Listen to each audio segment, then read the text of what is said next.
Nono episódio da segunda temporada de Westworld. Será que respondeu algumas questões, né?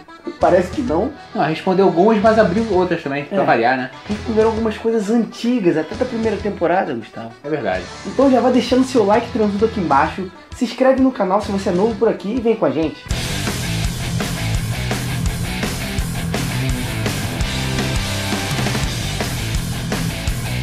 Lembrando que todos os vídeos dessa série aqui no canal são uma parceria com a página Westworld da Depressão. Tem a página no Facebook e Instagram aqui embaixo na descrição, dá uma conferidinha lá. Gustavo, esse episódio foi baseado na Nação Fantasma, né? Foi meio que completamente baseado nela. A gente teve um outro arco ali que foi da Maeve, mas foi basicamente a Nação Fantasma. Eu acho bem ousado da parte da série, da HBO, fazer um episódio inteiro. O episódio 8, né? O oitavo episódio de uma temporada, assim, chegando ao fim já. Fazer um episódio bem morno do ponto de vista de acontecimentos mesmo, de explosão de cabeça. Sim. Não que todo episódio tenha que explodir nossa cabeça, não. Mas eu acho que esse episódio ele poderia ter sido dividido ao longo da temporada ou então ter sido mais cedo. A questão de ter sido mais cedo é um problema porque realmente ele revela algumas coisas que são importantes antes, né, pra gente. Mas eu acho que o episódio inteiro... É um episódio bonito, cara, sabe? É um episódio... A fotografia. Não só em relação à fotografia, em relação à cena, cinematografia, mas em relação também a diálogos entre personagens e a situações que eles estão envolvidos ali no parque, mas que eles pensam como a gente. Às vezes você não se colocou no lugar do índio lá, tipo, o que tá acontecendo? Como se fosse o Show de Truman, sabe? O filme Show de Truman do Jim Carrey, que ele descobre que aquela vida que ele vive não é dele, é de um personagem, sabe? Quem mais faz Show de Truman? Ed Harris? Olha só, teorias. Mas de qualquer forma, eu não tô falando que foi um episódio morno como uma crítica, não. Eu só acho corajoso. Eu acho que episódio 8, 9 e 10 tinham que ser pá, entendeu? Mas não, até por outro lado é até interessante isso. Mas vamos lá, o episódio ele é interessante mesmo assim pra gente entender algumas coisas, né? Entender coisas que ficaram no caminho assim. Sim. Como é que a Nação Fantasma sabe do labirinto? Naquele momento ali, pós-massacre lá, onde a Dolores mata o Arnold e depois se mata, né? O Arnold tinha mostrado o labirinto pra ela ali, o jogo do labirinto, né, pra ela naquele momento. E lógico, os dois morreram, no jogo ficou ali em cima, e o índio achou. Sim. Aí ficou obcecado pelo labirinto, né? Engraçado. Exatamente. Uma outra coisa também que é curiosa é que existe um paralelo com esse índio aí, o Akasheta, né? Quando ele tá... Akatita, quando ele tá andando nessa parte onde tem a igreja branca, ele vê um cavalo branco correndo. Só que nesse mesmo momento, nesse mesmo lugar, em outras cenas, a gente vê um lobo andando ali. E esse índio, ele às vezes é chamado de lobo solitário, uma coisa dessa. Então, a gente tem que lembrar da primeira temporada que o Ford consegue fazer com que o Bernard não veja uma porta. Sim. Ou seja, ele consegue manipular a visão de algumas pessoas, alguns anfitriões, né? Exatamente. Então, de repente, aquele lobo lá, que é o tal lobo que tá todo mundo perguntando, seja o Akashita. Pode ser mesmo. Akatita. E alguém esteja vendo ele dessa forma, ou então seja só uma filosofia mesmo, uma analogia. E vocês perceberam que o episódio foi a partir do ponto de vista do Akatita, né? Ele em relação à tribo dele, até a Pocahontas lá, né, que aparece. Não, isso é até engraçado também, importante pra gente ver como é que é o parque do ponto de vista dos anfitriões, né? Sim, exatamente, que foi, assim, a gente já tem mais ou menos essa ideia pela Maeve e a Dolores, só que agora de um outro núcleo que a gente não sabia que tinha esse conhecimento realmente, né? Inclusive o Akatita foi o primeiro, então, anfitrião a adquirir a consciência, né? Digamos assim. Não foi nem a Dolores nem a Maeve, olha só que plot twist, né? E outra coisa também que é interessante é que a gente volta a ver o Logan aí nesse episódio, né? Sim. A gente vai se aprofundar no que acontece com ele lá mais pra frente, porque a gente tem que caminhar até lá. Mas o que é engraçado é que esse personagem, esse ator aí que faz o Akatita, ele já foi visto com o Logan no primeiro episódio da segunda temporada. Ele que recebe o Logan junto com o anfitriã. Exatamente. Né? É esse ator aí, fazendo um outro personagem na série. Isso aí. E a gente viu também nesse episódio que no início de tudo, a Nação Fantasma era uma organização, né? Era população, grupo, uma população, exatamente, mais pacífica, né? Faziam o cultivo deles ali, sabe? Ficavam no canto deles. Transavam. Exatamente. Só que quiseram mudar as narrativas deles, né? Tanto é que eles mudaram bastante como personalidade, eles mudaram algumas coisas ali, colocaram mais agressividade, né?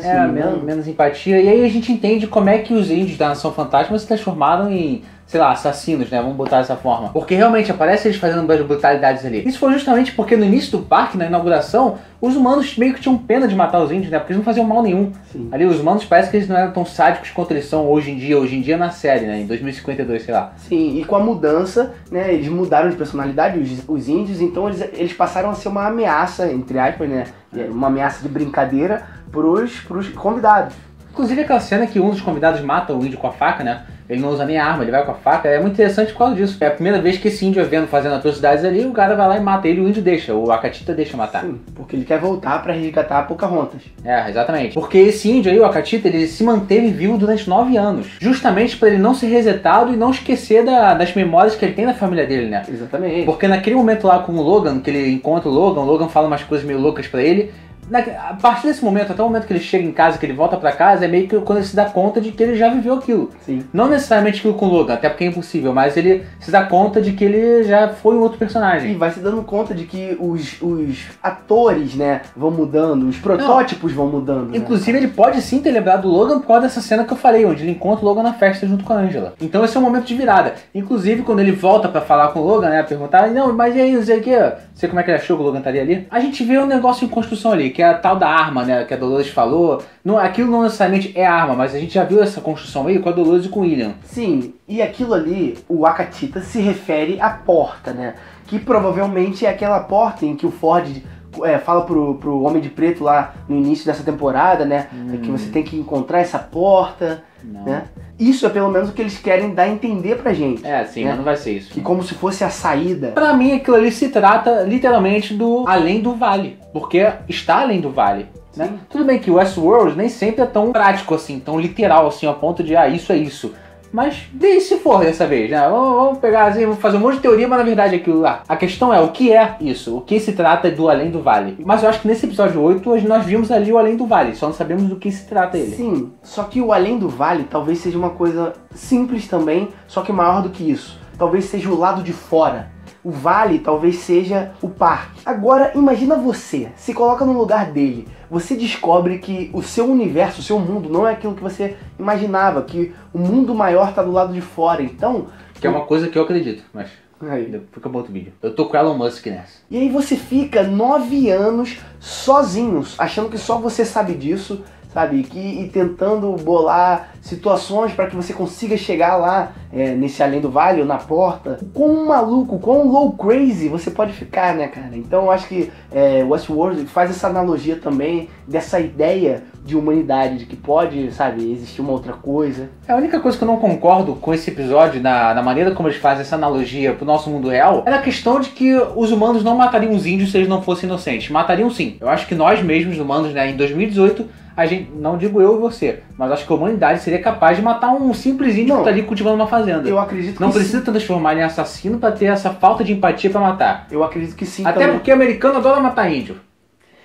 Oh, que isso, velho? Eu acredito nisso, só que na questão da série, eles mostram que eles poderiam matar sim. Tanto é que quando o Akatita vai na cidade, né, onde ele não tá acostumado a ir, a galera fica olhando pra ele torto. De repente podia sacar um cara ali, sacar uma arma e dar um tiro nele, porque ele é diferente, alguma coisa assim. Sim, porque o Westworld, né, então no Velho Oeste tinha treta. Tinha guerra civil lá, né? Exatamente, mas se os caras estão ali no canto deles, eu acho que é mais nesse sentido. Eles não estão junto com eles, estão no canto deles, não fazendo nada. Então por isso que ninguém atacava essa galera. E também eu acho que confirmou aí, né, o seguinte. A gente já vem batendo na tecla de que a Nação Fantasma tá querendo resgatar os seres humanos, né? A gente viu lá mais humanos ali, além da filha da Maeve, que não é uma humana, obviamente. Mas tinha humanos ali, e no começo do episódio eu acho que fica evidente isso, né? Eu não tô falando que, a gente acertou, não sei o que não, mas eu acho que é uma teoria que muita gente já tinha aí. Quando o cara encontra o Homem de Preto, ele não mata ele diretamente, mas ele fala que ele até fala que a morte é pouco pra Homem de Preto, né?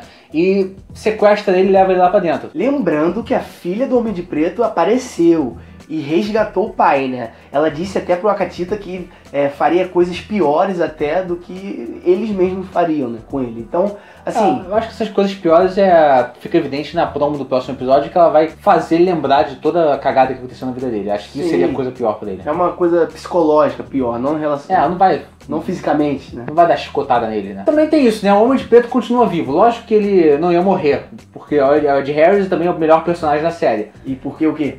E porque ele é um filhão. Ou então um híbrido, no máximo, né? Porque ele tá sentindo a dor ainda. É muito estranho isso. É muito estranho o Homem de Preto tá inteiro. Tudo bem que o índio lá, o Akatita, curou ele. Sim, eles falam isso no episódio. Porque ele queria fazer o sofrer, mas não matar. Mais uma evidência aí. Mas ainda é esquisito, né não, Jonas? Fala pra mim. É estranho. E, né, a gente ainda tem alguns episódios aí pela frente. 2, na verdade, nessa temporada. Será que vai dizer alguma coisa em relação a isso? Será que a gente tá viajando também? Não, se acabar a temporada não falando nada, absolutamente nada sobre ele levar tanto tiro e não acontecer nada, eu vou ficar hashtag chateado, vou xingar no Twitter. É que assim, o Westworld é uma grande série, mas não é nenhuma Sons of Anarchy, né, então... Bom, a gente viu que o Aketita, porque a gente tá falando aqui o vídeo inteiro errado, né, é Aketita, não é Akatita não. Ele tava usando o símbolo do labirinto, né, que foi mostrado pra gente nesse episódio, como ele conheceu, o que aconteceu com ele. Ele tava usando o símbolo pra ensinar os anfitriões o potencial de cada um ali, não é mesmo? É interessante, né, até aquele momento que o cara meio que deixa ele arrancar os calvos pra desenhar o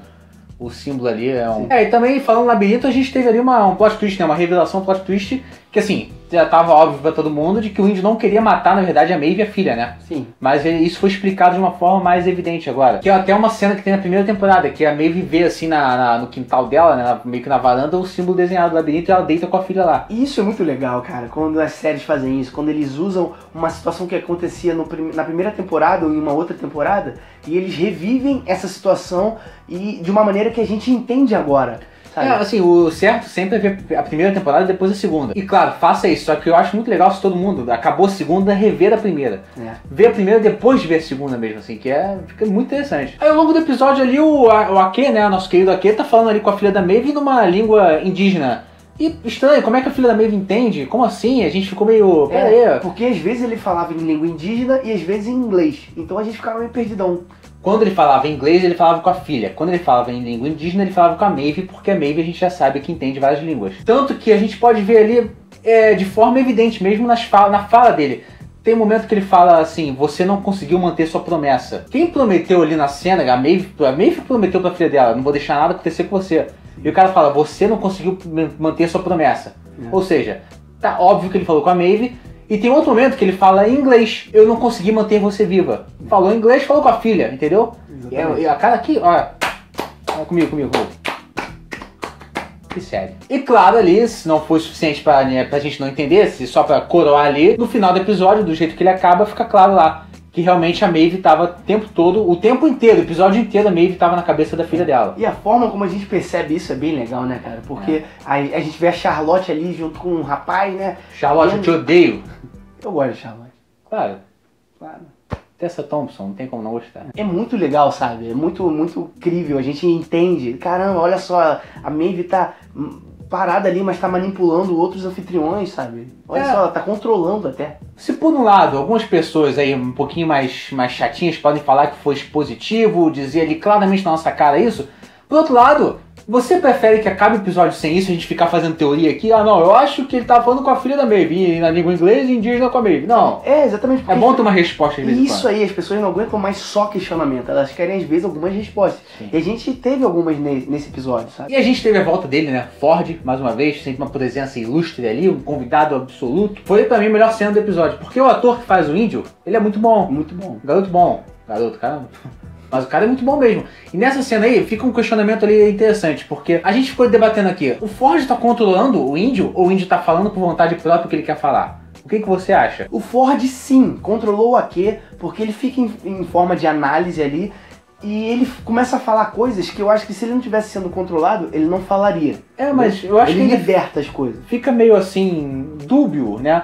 Porque ninguém consegue controlar um anfitrião acordado. Então, a não ser o Deus. Exatamente, esse é o ponto. A Maeve ninguém consegue controlar. E a Maeve não consegue controlar o Lazo, né, também, sim, o Lawrence. A Dolores também ninguém consegue controlar. Mas e o Ford? Será que o Ford consegue controlar tudo? Será que a ideia do Ford não era isso mesmo? E essa narrativa é do Ford? Presta atenção, no momento que o Ford fala modo de análise, a postura, por isso que eu tô falando que esse ator é bom, a postura dele muda. Sim. E o modo como ele tá falando as frases que ele claramente não quer falar, você vê no olhar dele que ele tá meio travado. E o modo como ele segura a faca também apontando muda. Então fica evidente ali, o Ford sim estava controlando esse índio. Ou seja, meus amigos, o Ford pode estar controlando muita coisa que a gente nem sabe ainda. Isso com certeza. Inclusive Maeve e Dolores pode estar controlando aí. Pode. Ted, Hector, As pessoas acordadas. Mas você, gostou desse episódio? E comenta aí sim, porque aqui é a casa, não tem, né? Exatamente, é a casa de Westworld. Aqui você pode chegar, falar com a gente, conversar com a gente. Você entra aí. Entra aí, é tua casa. E dá um like aí pela camisa. Exatamente, não esquece de dar aquela martelada no like aqui embaixo para ajudar a gente na divulgação desse vídeo. Se inscreva no canal se você é novo por aqui. Confere aqui embaixo também na descrição do vídeo nossas redes sociais, nosso Instagram principalmente. Segue a gente lá. É isso aí. Valeu.